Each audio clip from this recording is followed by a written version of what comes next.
Assalamualaikum warahmatullahi wabarakatuh. Perkenalkan, saya Nurain SPD, mahasiswa peserta PPG Daljab kategori 1 tahun 2022 dari LPTK Universitas Sultan Ageng Tirtayasa. Saya akan mempresentasikan LK 3.1 yaitu menyusun best practice. Selamat menyaksikan. Assalamualaikum warahmatullahi wabarakatuh. LK 3.1 yaitu tentang menyusun best practice. Best practice menggunakan metode STAR, situasi, tantangan, aksi, refleksi, hasil, dan dampak terkait pengalaman mengatasi permasalahan siswa dalam pembelajaran. Lokasinya berada di SDN Taman Sari 03 Pagi Jakarta. Lingkup pendidikannya yaitu sekolah dasar.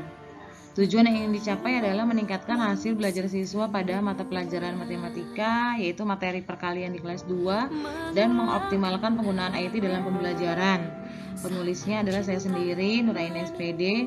Tanggalnya 25 dan 31 Agustus 2022 itu PPL pertama, 9 dan 12 September 2022 itu PPL kedua. Situasinya yaitu kondisi yang menjadi latar belakang masalah. Latar belakang masalah dari praktik pembelajaran ini adalah kemampuan belajar siswa masih rendah. Lalu siswa terlihat tidak termotivasi saat pembelajaran materi perkalian. Guru belum maksimal dalam menggunakan teknologi atau inovasi dalam proses pembelajaran. Guru masih menggunakan metode ceramah dan hanya memanfaatkan bahan ajar yang ada seperti buku guru dan buku siswa. Mengapa praktik ini penting untuk dibagikan? Praktik pembelajaran ini menurut saya penting untuk dibagikan karena saya kira banyak guru yang mengalami permasalahan sama dengan saya alami, sehingga praktik ini diharapkan selain dapat memotivasi diri saya sendiri, juga diharapkan bisa menjadi referensi atau inspirasi bagi rekan guru lain. Apa yang menjadi peran dan tanggung jawab Anda dalam praktik ini? Saya yang berperan sebagai guru mempunyai tanggung jawab untuk melakukan proses belajar ini secara efektif dengan menggunakan media dan model pembelajaran yang tepat dan inovatif sehingga tujuan pembelajaran dan hasil belajar siswa bisa tercapai sesuai dengan yang diharapkan. Tantangannya, apa saja yang menjadi tantangan untuk mencapai tujuan tersebut? Siapa saja yang terlibat dalam hal ini adalah dari analisis hasil kajian wawancara dan literatur. Penyebab dari tujuan pembelajaran yang ingin dicapai yaitu hasil belajar siswa pada materi pelajaran matematika materi perkalian dan mengoptimalkan penggunaan IT dalam pelajaran, yaitu melimpahkan orang tua melimpahkan tanggung jawab seluruhnya kepada sekolah. Lalu model pembelajaran yang digunakan oleh guru tidak inovatif. Metode-metode pembelajaran yang digunakan oleh guru bersifat membosankan dan kurang variatif. Lalu guru belum menggunakan media berbasis TIK saat pembelajaran. Itu tantangannya. Lalu dari penyebab tantangan di atas dihadapi guru adalah guru harus bisa menumbuhkan motivasi belajar siswa melalui pembelajaran yang menyenangkan. Guru mengingatkan dan menghimbau kepada orang tua siswa agar lebih memantau siswa dalam belajar. Lalu pemilihan model pembelajaran yang tepat dan sesuai dengan karakteristik materi pelajaran dan karakteristik siswa. Pemilihan metode pembelajaran yang variatif sehingga peserta didik merasa tertarik dan antusias dalam mengikuti pembelajaran. Penggunaan media pembelajaran yang tepat dan menarik berbasis TIK bagi siswa. Dilihat dari beberapa tantangan tersebut, bisa disimpulkan bahwa tantangan yang dihadapi melibatkan guru dari sisi kompetensi yang harus dimiliki guru, yaitu kompetensi pedagogik dan profesional, sedangkan dari sisi siswa yaitu motivasi belajar.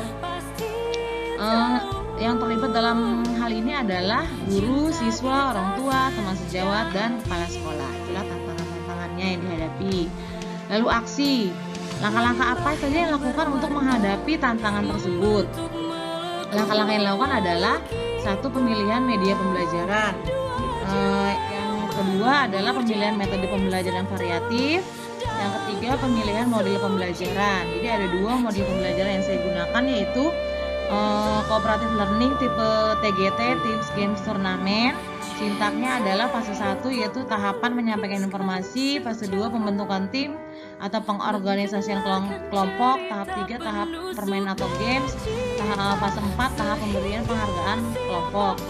Sedangkan sintak model problem based learning yaitu fase 1 yaitu orientasi peserta didik pada masalah, fase 2 mengorganisasikan peserta didik untuk belajar, fase 3 membimbing pengalaman individu atau kelompok, fase 4 mengembangkan dan menyajikan hasil karya, fase 5 menganalisis dan mengevaluasi proses pemecahan masalah. Yang keempat adalah meningkatkan motivasi peserta didik. Yang kelima, hubungan dengan orang tua. Refleksi hasil dan dampak. Bagaimana dampak dari aksi, dari langkah-langkah yang dilakukan? Apakah hasilnya efektif atau tidak efektif? Dampak dari aksi dan langkah-langkah yang dilakukan dirasa hasilnya efektif dan dapat dilihat dari setelah menggunakan metode ceramah, penugasan, tanya jawab, diskusi, dan pemahaman yang sangat efektif untuk meningkatkan keaktifan siswa terlihat dari kegiatan siswa pada saat pembelajaran. Jadi mereka sangat antusias sekali mengikuti pembelajaran. Yang kedua, penggunaan media berbasis PowerPoint dan video pembelajaran ini sangat membantu pemahaman siswa pada materi perkalian, dibuktikan dengan hasil evaluasi pembelajaran siswa di atas KKM. Yang ketiga, pemilihan model pembelajaran cooperative learning, tipe TGT, dan problem based learning menumbuhkan siswa lebih bersemangat untuk belajar, berpikir kritis, dan rasa percaya diri meningkat. Hal ini terlihat dari tanggapan dan jawaban yang dilontarkan guru saat pembelajaran. Lalu penggunaan ice breaking berbasis TIK ini dirasa mampu membuat proses pembelajaran menjadi menyenangkan dan siswa tidak merasa cepat bosan. Respon siswa terhadap kegiatan pembelajaran ini adalah sangat senang, bisa dilihat dari kegiatan refleksi akhir pembelajaran. Siswa memberikan refleksi bahwa pembelajaran hari ini sangat menyenangkan dan media pembelajarannya menarik dan mudah dipahami. Faktor keberhasilan pembelajaran ini sangat ditentukan akan penguasaan guru terhadap media pembelajaran, metode, model pembelajaran, dan langkah-langkah pada rencana pelaksanaan pembelajaran yang sudah dibuat. Pembelajaran yang bisa diambil dari proses kegiatan yang sudah guru lakukan adalah guru lebih kreatif dan inovatif dalam memilih metode, model, dan media pembelajaran dengan tujuan dalam proses pembelajaran siswa menjadi termotivasi untuk belajar dan siswa aktif dalam proses pembelajaran, juga siswa memahami materi yang diajarkan oleh guru. Sekian presentase dari saya, mudah-mudahan dapat memberikan manfaat bagi yang lain. Assalamualaikum warahmatullahi wabarakatuh.